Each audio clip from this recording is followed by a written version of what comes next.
Bienvenue dans Kinément Votre, le podcast qui vous aide à mieux comprendre votre corps pour mieux vivre avec lui. Ici, on démêle le vrai du faux, on brise les idées reçues et surtout, on apprend à être en harmonie avec soi-même. Je m'appelle Aurore, je suis kiné indépendante en Belgique depuis 2015 et chaque mois, je vous propose d'échanger sur diverses pathologies, de vous donner des conseils pratiques et des clés de prévention pour prendre soin de vous. Que vous soyez en voiture, dans votre canapé ou en pleine séance de sport, prenez donc quelques minutes pour découvrir comment votre corps fonctionne, ce qui peut le perturber et comment le garder au top de sa forme.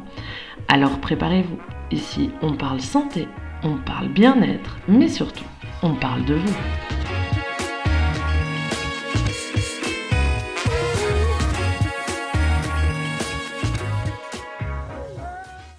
Je vous ai expliqué le mal de dos parce que c'était important de commencer quelque part. Mais maintenant, j'aimerais vous expliquer pourquoi la kiné devrait être plus importante dans nos vies qu'elle ne l'est pour le moment. Parce que, soyons honnêtes, la kiné, c'est un peu comme boire de l'eau. Tout le monde sait que c'est hyper important, mais on n'y pense que quand on a hyper soif.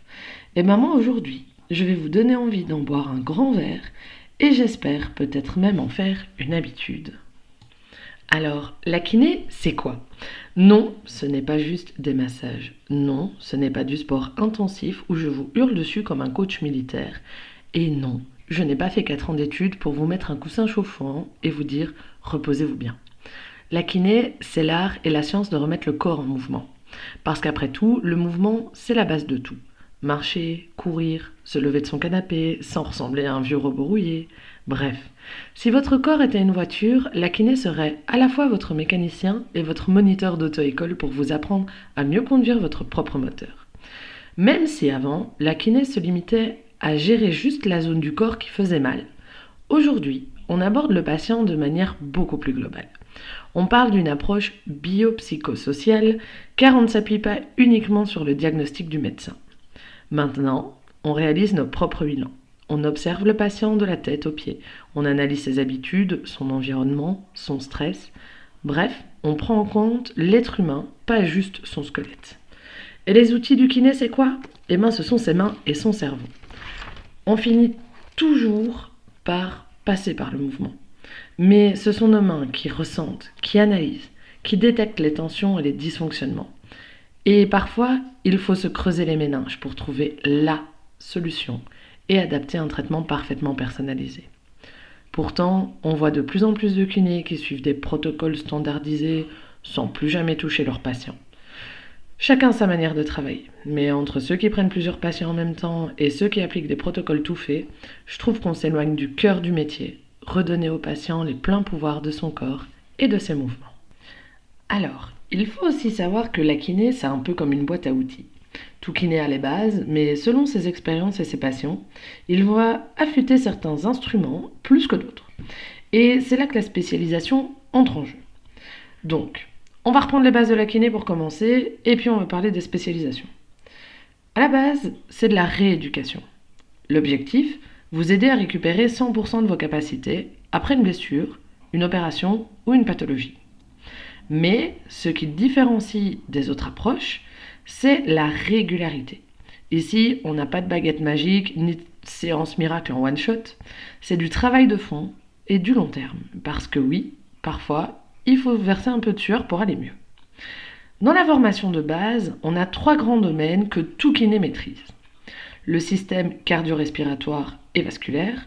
Là, on parle de récupération cardiaque, de kiné respiratoire, de réentraînement à l'effort, réathlétisation, drainage lymphatique, bref, on remet en route la machine. Deuxième pilier, on a le système neurologique. On parle d'AVC, de sclérose en plaques, de Parkinson, autant de maladies qui laissent des traces physiques et demandent des prises en charge sur le long terme. Le troisième pilier, c'est le système musculo-squelettique. Donc là, on parle des muscles, on parle du squelette, donc c'est la rééducation après une blessure, le renforcement musculaire, la correction des déséquilibres. En gros, on évite que votre corps ne décide de jouer les robots mouillés. Mais l'être humain, c'est un vrai casse-tête complexe. Et c'est là qu'entrent en scène les spécialisations. On ne peut pas traiter tout le monde de la même façon, c'est-à-dire avec le même protocole, et surtout, certaines pathologies demandent un savoir-faire réellement spécifique. Il y a 4 raisons pour lesquelles un kiné va se spécialiser. La première, c'est simplement parce qu'il aime soigner et que chaque personne est tellement différente qu'il faut un paquet de techniques pour pouvoir répondre au plus grand nombre. La deuxième, c'est parce que certaines problématiques demandent une expertise ultra pointue. Et là, je pense principalement à la kiné vestibulaire et donc aux vertiges liés à l'oreille interne. Il y a aussi la raison parce que rester bloqué dans une routine, c'est pas franchement excitant. Se former dans un domaine qui nous passionne, ça par contre, ça nous motive et ça nous donne envie de nous lever le matin. Et la quatrième, on va pas se mentir, c'est parce que collaborer avec d'autres professionnels de la santé et être reconnu pour son expertise, c'est plutôt cool aussi. Mais nous sommes en Belgique et en Belgique, c'est un joyeux bazar. Alors oui, je peux vous crier haut et fort que mes spécialisations en drainage lymphatique et en rééducation de la main, ce sont des spécialités à part entière. Et même si j'ai passé de longues heures de formation, elles ne sont pourtant pas considérées comme telles. Ce ne sont que des sous-chapitres de la kiné générale. Traduction. Tout kiné diplômé peut les pratiquer, même sans formation approfondie. En fait, aux yeux de l'INAMI, seules quelques spécialisations sont officielles. La kiné du sport, la kiné périnatale, la thérapie manuelle, la pédiatrie, et ouf, là je suis sauvée, et les 3 domaines de base de la kiné, ben oui. Aucune logique. Et pourtant, il y en a tant d'autres à mes yeux de vraies spécialisations qui sont bien cruciales et qui ne sont pas reconnues. Me viennent encore à l'idée la kiné vestibulaire, mais aussi la kiné de ce qu'on appelle l'ATM, donc l'articulation temporomandibulaire, enfin la mâchoire, quoi. Et il y en a tellement d'autres, et ça, c'est très pointu, ça demande des formations très spécifiques, du matériel spécifique, et en général, les kinés qui pratiquent ça ne font que ça, mais, aux yeux de l'INAMI, c'est pas reconnu. Alors oui, être kiné, c'est souvent se battre pour que nos compétences soient reconnues, mais ce qui est sûr, c'est que on a un métier qui est riche. On aime se spécialiser, on le fera tout le temps et ça nous permet d'être plus performants, de mieux soigner les gens et au final, je pense que c'est ce qui compte. Avant de passer aux fameuses idées reçues, je voudrais vous parler un petit peu de l'évolution de la kiné parce que je trouve ça assez important. Alors non, la kiné elle est pas née avec les tapis de course ou les élastiques colorés. Ça fait des siècles qu'on malaxe, qu'on étire et qu'on fait bouger les gens pour les remettre en forme. Mais attention, c'est pas parce qu'on a commencé avec des massages antiques qu'on est resté bloqué à l'époque des toges ou des amphores.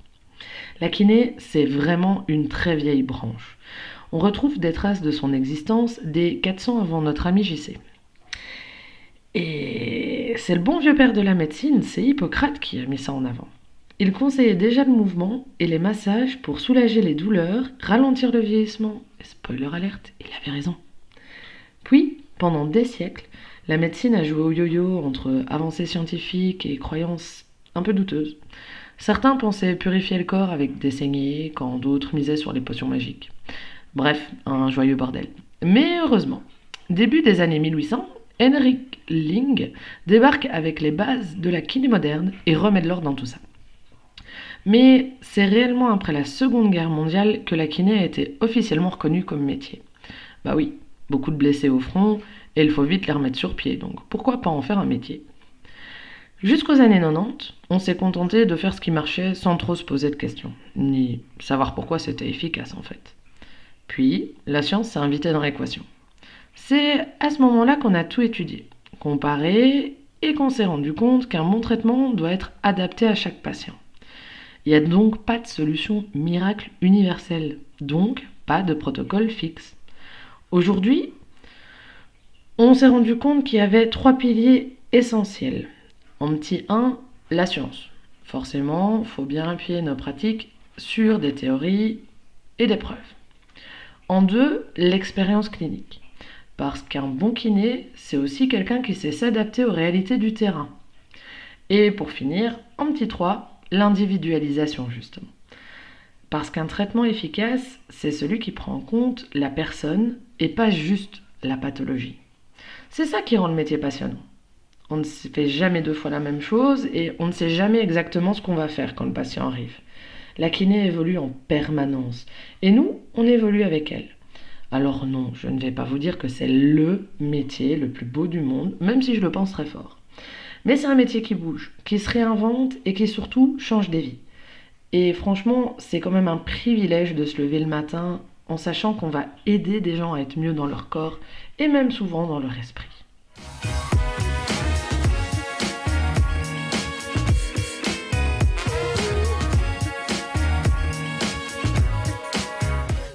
Tadadam! On passe à la partie sur les idées reçues. Alors entre ceux qui pensent que la kiné c'est un spa avec supplément de coussin chauffant, ceux qui croient qu'on fait des miracles en une séance, il y a de quoi rire ou pleurer, ça dépend des jours.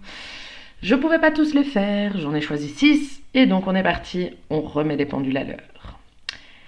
La première c'est la kiné c'est juste des massages. Alors non, non, je ne suis pas payée à faire des papouilles toute la journée. La kiné c'est bien plus que ça. C'est des exercices thérapeutiques, c'est de la rééducation post-op, c'est des mobilisations, c'est de la proprioception. Alors même si oui, le massage est important pour entendre votre corps, non, ce n'est pas que ça. Clairement, si vous arrivez et que vous me demandez si c'est bien un massage aujourd'hui, bah là, vous êtes sûr que vous allez être déçu. En deux, la kiné, c'est pour les vieux. Mais oui, alors bien sûr, ils y ont droit. Mais les sportifs qui veulent récupérer ou améliorer leur perf. Les bébés avec leurs problèmes de développement moteur ou leur bronchiolite. Et les adultes qui ont mal au dos. Qu'est-ce que j'en fais, moi, de ces gens-là? Ils n'ont pas le droit à passer sur la table, eux?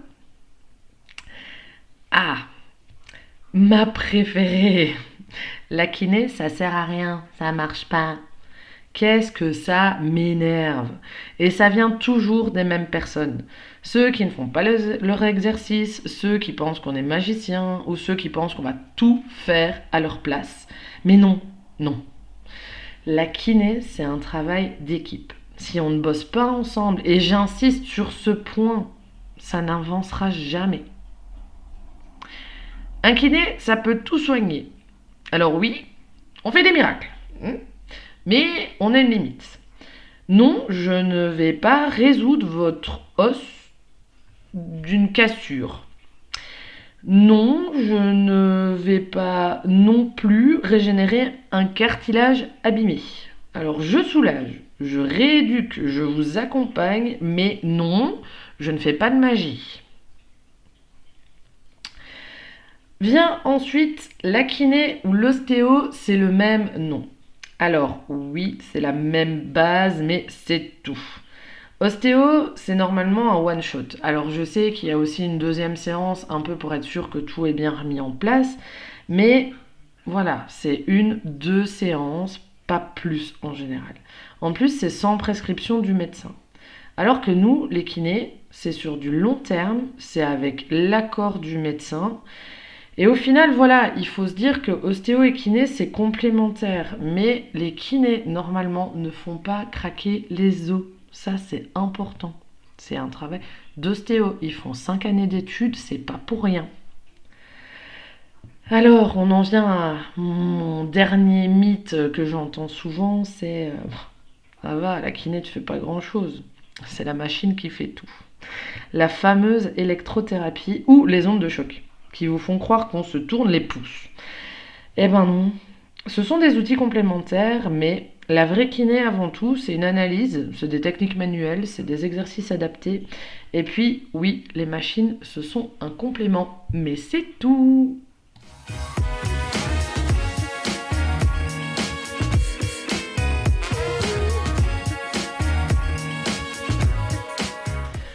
On va un peu parler de la place de la kiné en Belgique, parce qu'effectivement c'est un joyeux bordel et vous ne vous doutez pas à quel point.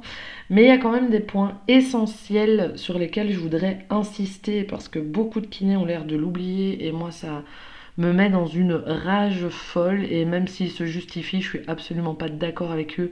C'est là qu'on en revient, on perd l'essence du métier. Donc en fait, vous vous doutez bien que nous, pour être kiné, on n'a pas regardé juste des tutos sur internet. On a fait 3 années d'études pour les plus anciens, 4 années pour les gens de ma génération et 5 ans pour ceux qui vont bientôt commencer. Et on est encadré par l'INAMI, donc l'Institut National d'Assurance Maladie Invalidité, qui nous impose des règles, qu'on soit conventionné ou déconventionné. Les règles, elles ne changent pas, c'est pour tout le monde. Alors, les fameuses règles, c'est qu'une séance de kiné au cabinet doit durer 30 minutes, pas moins. Et à domicile, 15 minutes.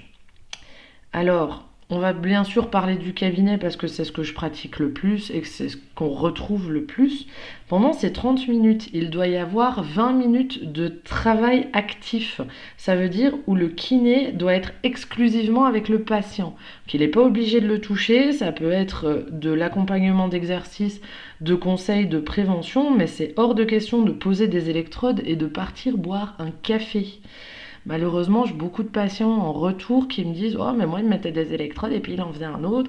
Et ah, mais moi, il y a 3 patients en même temps, j'ai 10 minutes de massage, 10 minutes de fango, 10 minutes d'électrodes et le kiné il tourne comme ça. Non, c'est légalement, je pense que vous avez même le droit de pas payer.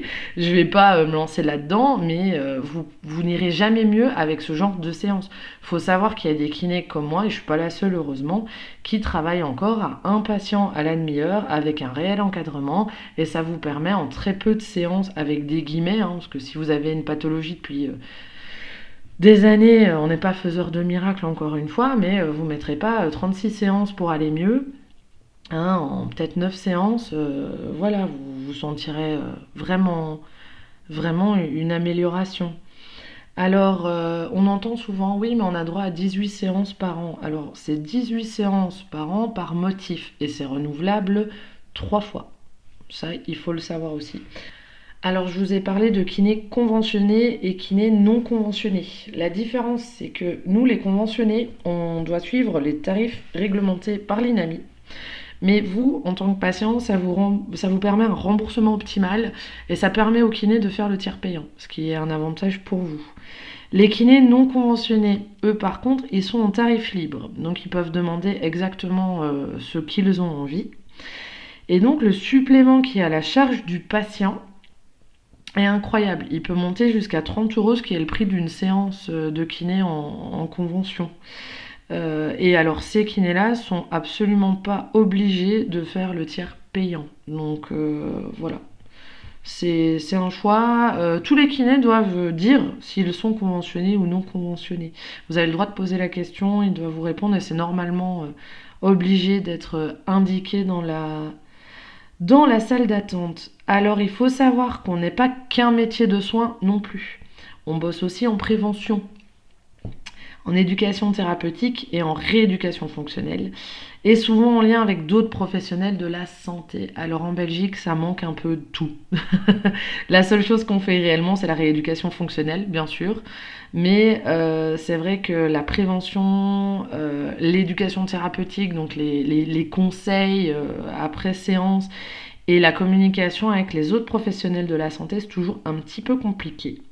Et là, dans le prochain point, nous allons parler de la prévention, parce que justement, je trouve ça très important. Alors, je sais ce que vous pensez. Oui, mais moi, j'ai pas mal au dos, donc j'ai pas besoin de kiné. Alors là, c'est une grave erreur. La kiné, on n'est pas là que pour réparer.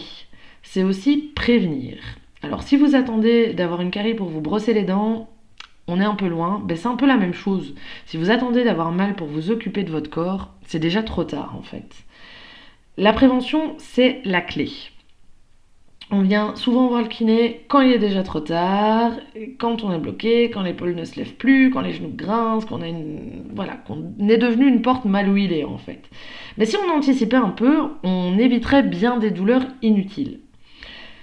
Prévenir plutôt que guérir, c'est améliorer sa posture par exemple, parce que rester affalé comme une crêpe sur sa chaise, c'est le début des ennuis. Comme je l'ai expliqué dans l'épisode précédent, il faut bouger. On pourrait éviter des tensions inutiles. Si vous passez des journées crispées comme un Playmobil, il y a peut-être une meilleure façon de bouger. On va renforcer les bons muscles, parce que c'est très bien de faire du sport, mais si on fait du sport sans être conscient de son propre corps, on peut souvent faire n'importe quoi. On va apprendre à bien respirer, parce que si vous saviez à quel point les gens respirent mal, et oui, ça s'apprend et ça change la vie et bien sûr ça diminue le stress. On va aussi, ça c'est pour les sportifs, optimiser les performances pour éviter de se blesser en jouant les super-héros du dimanche. En fait, la kiné c'est un peu comme un abonnement Netflix mais pour votre corps. Une fois que vous l'aurez essayé, Vous vous demanderez comment vous avez fait avant. La différence, c'est qu'au lieu de vous avachir dans le canapé pour regarder la télé, on va vous aider à vous relever sans grogner comme un vieux meuble. La moralité de ce que je vous explique, c'est qu'il faut prendre soin de son corps avant qu'il vous force à le faire. Si vous consultez un dentiste après avoir attendu la rage de dents, c'est quand même bête. Alors que si vous allez tous les ans et qu'on soigne les petites caries, on évite les abcès et rages de dents. Le kiné, c'est la même chose. Si vous allez bien avant d'avoir la moindre douleur, eh ben vous serez dans un mood hyper cool et vous n'aurez mal nulle part et ça ne se regrettera jamais. Il y a un dernier point que je voudrais aborder avec vous, c'est comment bien choisir son kiné. J'espère que jusqu'ici je vous ai convaincu de l'importance de la kiné, mais il faut bien choisir le kiné, bien entendu. Alors oui, tous les kinés ne travaillent pas de la même façon, comme on a dit, tous les kinés n'ont pas la même spécialisation, et donc il y a au moins 5 points sur lesquels il est important de faire attention. Le premier, c'est de vérifier les qualifications et spécialisations, forcément. Même si je vous ai dit que dans les spécialisations, malheureusement, elles ne sont pas spécialement reconnues, en tout cas pas comme elles le devraient, c'est quand même important. Vous n'allez pas aller chez un kiné sportif pour une bronchiolite du nourrisson, même si je sais qu'il pourrait le soigner, c'est pas cohérent. Vous n'allez pas aller chez un kiné spécialisé en neurologie si vous êtes enceinte et que vous n'avez pas d'autres problèmes. Vous n'allez pas aller chez un kiné pédiatrique si vous avez Parkinson et 80 ans. Voilà. C'est bête, hein, mais si vous saviez de temps en temps ce qu'on peut avoir comme demande, c'est parfois affolant. Alors le deuxième point, c'est d'avoir un kiné qui doit vous écouter et s'adapter à vous. C'est pas l'inverse, exactement. Alors oui, c'est le kiné le patron. Il vous propose le traitement. Et vous n'avez pas à dire oui, mais non, mais j'ai vu sur Google. Non, ça, on oublie. Le kiné a fait des années d'études, c'est pas pour rien. Mais un bon kiné, c'est quand même quelqu'un qui vous pose des questions. Il doit vous observer et il doit adapter son approche par rapport à votre corps et à votre mode de vie. Ça, c'est important. Encore une fois, les protocoles tout faits, voilà. C'est pas. Je dis pas que ça soigne pas, mais c'est pas le but de notre métier. Alors, la troisième chose, c'est que la séance doit être active. Encore une fois, si le kiné vous pose des électrodes et il sort de la pièce, fouillez. Fouillez. Ça doit inclure un travail actif. Alors oui, ça passe par le massage, mais il faut des exercices, il faut des corrections, faut du concret en fait. Il ne faut pas que vous soyez là en mode je fais la sieste. Non, vous irez jamais mieux comme ça, ou juste temporairement mieux. Alors, en quatrièmement, c'est un kiné qui vous explique, c'est forcément un kiné qui vous soigne mieux. Si vous ne comprenez pas pourquoi vous avez eu mal, que le kiné vous l'explique pas, si vous comprenez pas pourquoi on fait tel et tel exercice, clairement vous le ferez pas à la maison. Donc il faut qu'on prenne le temps de vous expliquer. Il faut aussi que vous posiez des questions. N'hésitez pas, la majorité des kinés sont pour y répondre. Maintenant, si le kiné vous répond, on va voir sur Google, fouillez aussi, hein, qu'on se le dise. Mais il faut que vous soyez acteur de votre éducation. Donc il faut que vous compreniez, il faut que vous posiez des questions. Et alors le cinquième point, qui est aussi très important, c'est le feeling. Un bon kiné, c'est aussi quelqu'un avec qui vous vous sentez à l'aise. Si chaque séance c'est un calvaire, vous n'irez pas au bout de votre rééducation, qu'on se le dise. C'est important, encore une fois, la kiné c'est pas du one shot, donc on va pas dire ouais ça va, il est désagréable, je le vois une fois ou deux. Non, c'est plusieurs séances, c'est une demi-heure de séance, donc si vous vous sentez pas à l'aise avec le kiné, ça sert à rien. Alors oui, vous avez le droit de changer de kiné, mais si vous le faites, s'il vous plaît, soyez honnête avec le nouveau kiné. Dites-lui que vous avez déjà fait de la kiné, combien de séances vous en avez fait. Vous avez le droit de demander les coordonnées de tarification à l'ancien kiné ou prendre une nouvelle prescription. Mais surtout, soyez honnête avec le nouveau en disant j'ai déjà fait X séances de kiné parce que pour notre administratif, c'est hyper important. Voilà, là je vous ai donné les clés principales pour bien choisir votre kiné et prendre soin de vous sur le long terme. Enfin voilà, vous savez maintenant pourquoi la kiné mérite une bien plus grande place dans vos vies. J'espère que je vous ai convaincu que la kiné ce n'est pas juste réparer ce qui est cassé, mais c'est aussi éviter d'en arriver là. Finalement, prendre soin de son corps, c'est un peu comme entretenir une voiture. On ne va pas chez le garagiste uniquement quand le moteur est en feu, non. On fait des contrôles, des ajustements et on évite les catastrophes. Alors faites pareil avec votre corps et il vous remerciera. Et vos articulations aussi d'ailleurs. Alors la prochaine fois que vous ressentez une gêne, une tension, ou même si vous avez juste envie de prendre soin de vous, pensez-y. Votre corps est un bijou et ne le laissez pas rouiller. Et si vous devez choisir un kiné, rappelez-vous, un bon kiné, c'est celui qui vous écoute et surtout celui qui vous encadre. Ça y est, maintenant on en sait un peu plus sur notre santé. Mais avant de vous laisser filer, je voulais vraiment vous remercier. Vous. Oui, vous, de l'autre côté. Si vous êtes encore là, c'est que cet épisode vous a parlé. Qu'il vous a peut-être donné des pistes pour mieux comprendre votre corps ou pour prendre soin de vous autrement. Alors si vous voulez soutenir cette aventure, rien de plus simple.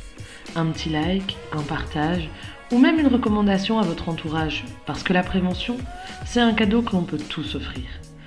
On se retrouve prochainement pour un nouvel épisode. Et d'ici là, bougez, respirez et surtout, prenez soin de vous. Mais genre, vraiment soin de vous.